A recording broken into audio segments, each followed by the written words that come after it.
अत्यंत ज्येष्ठ उमेदवारांची, एक महाराष्ट्रातनं आणि दुसरे बिहारमधनं। सुरुवातीला महाराष्ट्राचे उमेदवार कोणते पाहूयात, आणि ते आहेत शरद पवार।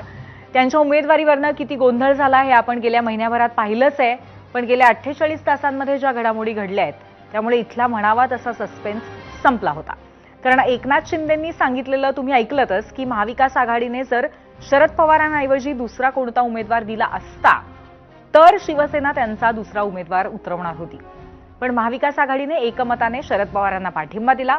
त्यांचा अर्ज दाखल करण्यासाठी महाविकास आघाडीचे सगळेच नेते आज विधिमंडळातही पोहोचले होते। सकाळी सकाळी सुप्रिया सुळे विधिमंडळात आल्या, त्यांनी राष्ट्रवादी नेत्यांशी चर्चा केली, पुढे सचिवांनाही भेटल्या। इतर नेत्यांशी बोलत असतानाच छगन भुजबळ, धनंजय मुंडे, हिरामण खोसकर यांच्याशीही अनौपचारिक गप्पा मारत सुप्रिया सुळे आज दिसल्या होत्या। ठाकरे, संजय राऊत, काँग्रेसचे प्रदेशाध्यक्ष हर्षवर्धन सपकाळही तेव्हा तिथे होते, पण दिसले नाहीत ते आदित्य ठाकरे। आणि त्यांच्या गैरहजेरीमुळेच शरद पवारांच्या उमेदवारीपेक्षा जास्त चर्चा झाली ती त्यांच्या गैरहजेरीची। त्यालाही एक किनार आहे, ती आदित्य ठाकरेंच्या मागणीची। राज्यसभेच्या याच जागेसाठी आदित्य ठाकरेंनी आक्रमक भूमिका घेत दावा ठोकला होता। पक्षाची जागा म्हणून 10 दिवस भक्कमपणे बाजूही मांडली, पण शेवटी तीनही पक्षांच्या नेत्यांनी शरद पवारांना उमेदवारी जाहीर केली आणि त्यांचा अर्ज दाखलही केला गेला। आणि नेमकं त्याच वेळी आदित्य ठाकरेंचं आज तिथे नसणं हा योगायोग होता का इतर काही, अशा अनेक चर्चाही रंगल्या। असो, आता 7ही उमेदवारांनी अर्ज भरले। त्यात गंमत म्हणजे शरद पवार विरोधी बाकावरती बसणार आहेत, पार्थ पवार सत्ताधारी बाकावर। टेक्निकली सुनेत्रा पवारही राज्यसभेच्या खासदार आहेतच।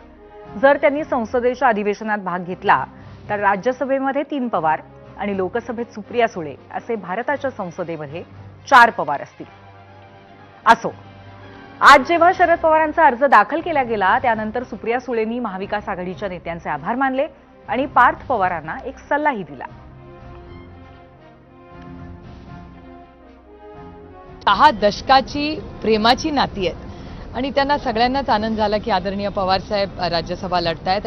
सोनियाजी, राहुलजी, उद्धवजी, आदित्य ठाकरेजी, संजय राऊतजी, सगळेच जे म्हणजे वेणुगोपालजी, खडगेजी आणि अनेक जे काँग्रेसवर अनेक वर्ष चेनीथलाजी जे इन्चार्ज आहेत महाराष्ट्राचे, या सगळ्यांचे मी मनपूर्वक आभार मानते। 6 दशक ज्या सगळ्या लोकांनी आदरणीय पवार साहेबांना जी साथ दिली, आज ते सगळे आमच्या बरोबर होते ह्या सगळ्या प्रक्रियेमध्ये, याबद्दल मी माझ्या अंतःकरणातून त्या प्रत्येकाचे मनपूर्वक आभार मानते।